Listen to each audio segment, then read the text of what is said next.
नमस्ते जय जगन्नाथ। आज आपण मानक पई एक सुंदर कहानी जो कहानी आपण मानक मध्य थिबा अहंकार को निश्चय दूर करिबो बोली मोर आशा और विश्वास। ए कहानी को आपण माने शेष पर्यंत सुनिबा पई विनम्र निवेदन। थरे गोटे छोट सहर, एई छोट सहर रे जड़े चित्रशिल्पी बास करुथिले। चित्रशिल्पी जनक प्रत्येक दिन गोटे गोटे सुंदर सुंदर चित्र आंकुथिले आउ बाजार को जाई संध्यारे 500 टंका मूल्य रे से चित्र को बिक्री करुथिले। एमती अनेक दिन जीवा परे शिल्पी जनक चिंता कले, मो जीवन तो कटिगलानी ये चित्र बिक्री करी करी। मु समयर शेष सोपान रे जीवनर शेष समय मु उपनीत हेलेनी। ये चित्र मु मो पितांक पाखरु शिखिथिली।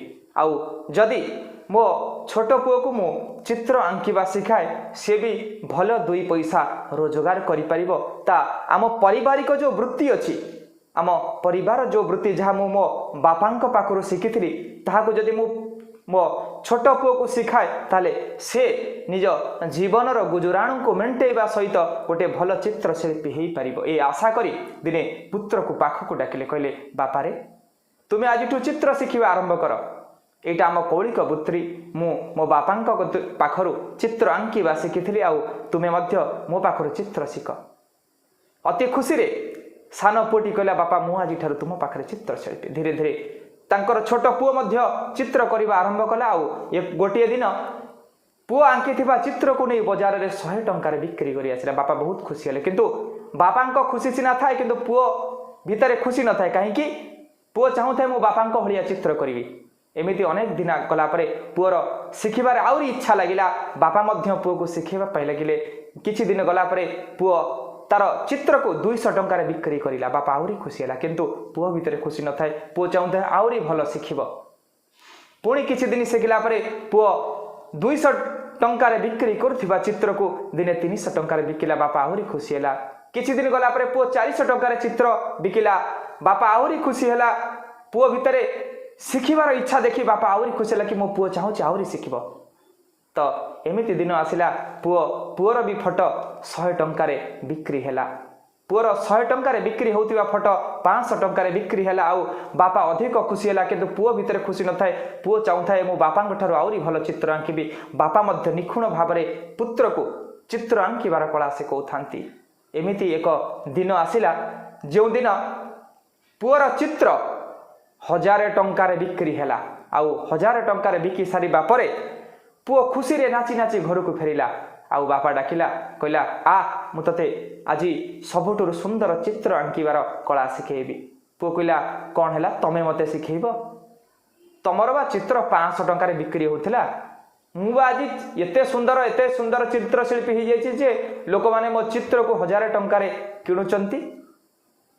आश्चर्य होगला। कहला बापा रे, निजर पिता कहूची निजर पुत्र कहला बापा रे यही प्रश्न दिने मो भितर आसुथिला। आ मो बापा तांकर चित्र को मात्र 200 टंकार बिकिथिले। मु जो दिन 500 टंकार चित्र बिकिली, मो बापा मते डाकिले चित्र शिखिबा पई, किंतु मु कहली तमे तो 200 टंकार तम चित्र बिक्री होची, मु तो तमठु बड़ शिल्पी हेई गलिनी। सेई दिन ठारू मो चित्र से 500 टंकार रही गला। मो जीवन रे आगु को बढ़ी पालिनी। आज तोर चित्र जो 1000 टंकार बिक्री हेची, तू जो गर्व रे उत्फुल्लित होचु, यदि ये अहंकार को तू निज भितरे न चापिबु, ए अहंकार द्वारा तू आगु को बढ़ी परिबोनी। तू जीवन सारा मु जेमती जीवन सारा 500 टंकार चित्र बिकुथली, तू मध्य सेमते जीवन सारा 1000 टंका भितरे रही जु आगु को बढ़ी परिबोनी। हे सज्जन माने, आपण मानक भितरे ये सूक्ष्म अहंकार केबे न रहू। प्रकृति क्रियमाणानि गुणै कर्माणि सर्वस अहंकार विमूढ़ात्मा कर्ता हमिति बन्यते। आज समाज रे जा होची सब प्रकृति तार गुण कर्म द्वारा करूची, किंतु अहंकारी मूर्ख मनीष कहूची अहंकार विमूढ़ात्मा कर्ता हमिति मन्यते। अहंकारी मूढ़ मनीष आज कहूची सब मु करूची, घर मु कली, गाड़ी मु कली, एइटा मु कली, सेइटा मु कली, आमे किछि करूनु। सेतिपाई जगन्नाथ दास ओडिया भागवत लिखले, करी कराऊ थाऊ तुही तबुन्य अन्य गति नहीं। सब प्रकृति क्रियमाणानी भगवान का द्वारा सृष्टि, प्रकृति सब करुची, आमे निमित्त मात्र।